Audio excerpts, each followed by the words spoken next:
Public media stations are getting some help with a big donation from national foundations, among them the MacArthur Foundation. Sylvia Rivera is the director of the local news program. She joins me now to discuss. Hello, Sylvia. Thanks for joining us. Hi, Micah.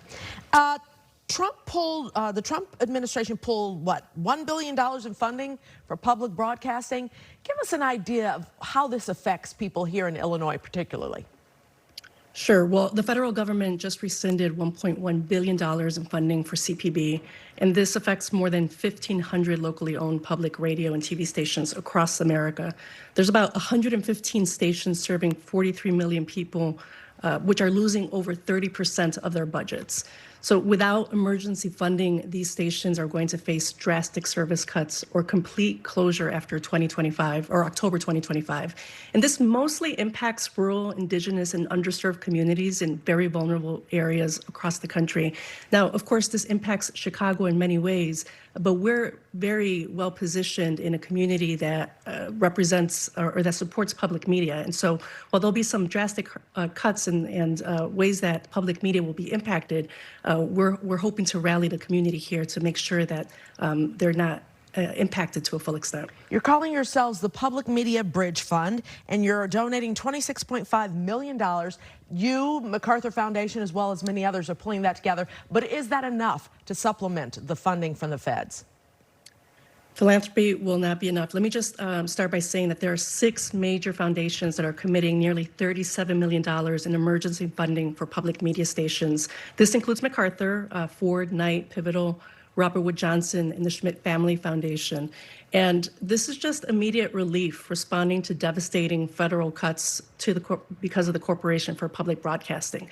Now, we're not managing the fund. A group called the Public Media Company, which is a nonprofit, has organized the Public Media Bridge Fund.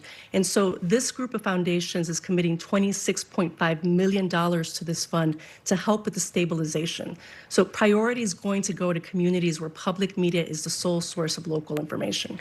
Now, we know it's affecting people, especially like you said, in rural areas, indigenous areas, but what does this mean to journalism?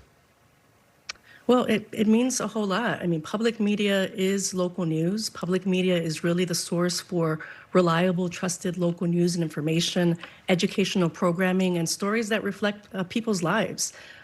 Public media is just a critical source of information and connection, and I see it more than just broadcasters, but really a way that we stay connected, especially in this super polarized society. And so journalism and good quality journalism is really what's keeping us together, and public media is an important part of that.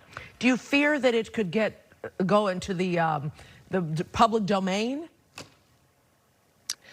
Well, what I fear is that we lose this important local civic infrastructure, that we lose spectrum that could fall into the hands of bad actors. And so I think that we should all do everything that we can to support public media.